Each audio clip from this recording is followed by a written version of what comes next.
शिर्केज food कोर्टमध्ये आपले मनापासून स्वागत आहे। आज मी तुम्हाला शेवग्याच्या शेंगांची रस्साभाजी करून दाखवणार आहे। ही रेसिपी करायला खूप सोपी आहे, साधी आहे, घरगुती पद्धतीने केलेली आहे। चला तर मग रेसिपीला सुरुवात करूया। कढई गरम झाली, त्यामध्ये 3 ते 4 चमचे तेल टाकले। तेल गरम झाले की त्यात एक मीडियम साईजचा बारीक चिरलेला कांदा टाकला। कोणत्याही भाजीला बारीक चिरलेल्या कांद्याची फोडणी दिली ना तर भाजीला खूप छान चव लागते। कांदा परतून घ्यायचा आहे। कांदा सतत हलवून परतून घ्यायचा, नाही तर खाली लागू शकतो। कांदा आपल्याला आता लालसर होईपर्यंत परतून घ्यायचा आहे। तुम्ही बघू शकता कांदा छान लाल झालेला आहे। कांदा लाल झाल्यानंतरच आपल्याला त्यामध्ये एक मीडियम साईजचा बारीक चिरलेला टोमॅटो टाकायचा आहे। कांदा आणि टोमॅटो एकसारखं परतून घ्यायचं आहे।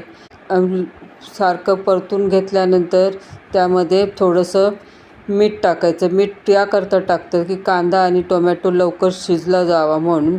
आता मीठ टाकल्यानंतर पुन्हा एकदा हलवून घ्यायचं आणि मी त्याच्यावर कांदा टोमॅटो लवकर शिजावा म्हणून त्यासाठी 2 मिनटासाठी झाकण ठेवणार आहे। 2 मिनटासाठी आपल्याला आता वाट बघावी लागणार आहे। 2 मिनटानंतर मी झाकण काढले। तुम्ही बघू शकता कांदा टोमॅटो छान मऊसूत शिजलेला आहे, मऊ झालेला आहे। पुन्हा एकदा मिक्स करून घेतले आणि आता त्यामध्ये मी वाटलेला मसाला टाकणार आहे। मी ते 2 मोठे चमचे मसाला टाकलेला आहे। मी मसाल्याची व्हिडिओ चिकन रस्सा ह्या व्हिडिओमध्ये अपलोड केलेली आहे। तुम्ही तिथे मसाला कसा तयार केला हे बघू शकता। मसाला कांदा टोमॅटोमध्ये छान मिक्स करून घ्यायचा आहे। तेल सुटेपर्यंत आपल्याला हा मसाला परतून घ्यायचा आहे। मसाल्याला छान तेल सुटावं म्हणून त्यावर झाकण ठेवले 2 मिनटासाठी। तुम्ही बघू शकता मसाल्याला छान तेल सुटलेलं आहे। पुन्हा एकदा हलवून घ्यायचं आहे। छान हलवून झालं की त्यामध्ये आपल्याला आता मसाले टाकायचे आहे। सुरुवातीला मी मिरची पावडर टाकली 1 चमचा। त्यानंतर मी 2 चमचे मालवणी मसाला टाकलेला आहे। आता त्यामध्ये अर्धा चमचा हळद टाकली। हळद टाकल्यानंतर त्यामध्ये अर्धा चमचा मी किचन किंग मसाला टाकला आहे। आता हे सगळे कोरडे मसाले मसाल्यामध्ये एकजीव होईपर्यंत परतून घ्यायचे। सारखं मसाला हलवत राहायचं आहे। जोपर्यंत आपल्याला असं वाटत नाही की मसाला छान मिक्स झाला आहे तोपर्यंत हलवत राहायचं आहे। आता मसाले जळू नये म्हणून त्यामध्ये मी मिक्सरचं भांडं आहे ना ते धुवून ते पाणी त्याच्यामध्ये टाकलेलं आहे ने पुन्हा एकदा छान मिक्स करून घ्यायचं आहे। सतत हलवत राहायचं आहे, खाली मसाला लागू शकतो। मसाला एकजीव होईपर्यंत हलवत राहायचं, छान मिक्स करून घ्यायचं आहे। शेवग्याच्या शेंगामध्ये कॅल्शियम, पोटॅशियम, लोह आणि जीवनसत्वे आढळतात, ज्यामुळे मधुमेह, उच्च रक्तदाब, हृदयविकार आणि पचनाच्या समस्यावर आराम मिळतो। आणि आता हा मसाला छान मिक्स झालेला आहे।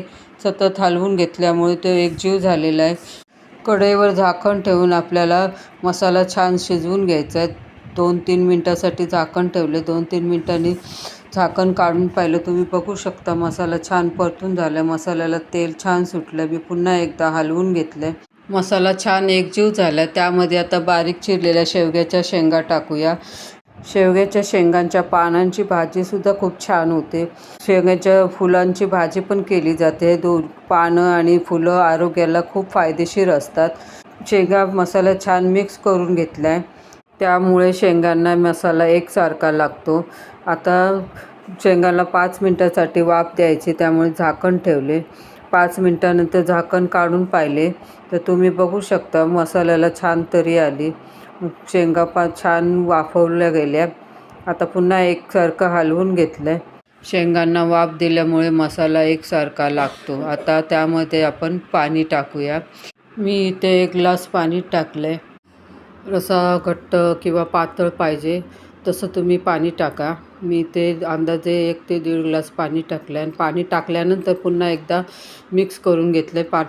रश्श्याची कन्सिस्टन्सी बघितली, मला थोडं घट्ट वाटतं आहे। मी पुन्हा एकदा थोडं पाणी टाकलं आहे। शिजल्यानंतर ते बरोबर होईल।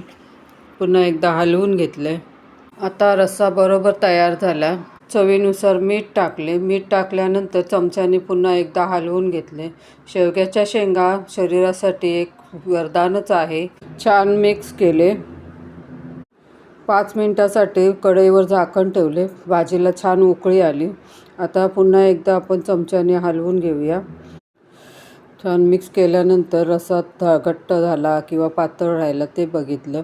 आणि आता मी शेंग चेक करते शिजली की नाही. शेंग अजून शिजलेली नाही आहे. पुन्हा 10 मिनटासाठी भाजी शिजवली. शेंगासुद्धा शिजल्या, छान शिजल्या, तुम्ही बघू शकता. तुम्ही या पद्धतीने नक्की करून बघा. तुम्हाला माझी रेसिपी कशी वाटली? भाजी तयार झाली, त्यावर बारीक चिरलेली कोथिंबीर टाकली. शेवग्याच्या शेंगाचा आहारात समावेश करणे अत्यंत लाभदायक आहे. भरपूर पोषण मूल्य असली तरी शेंगाचा अतिरेक टाळायला पाहिजे, नाहीतर बाधू शकतात. आठवड्यातून 3 ते 4 वेळा त्या घ्यायच्या. वजन कमी करण्यासाठी देखील उपयुक्त आहे.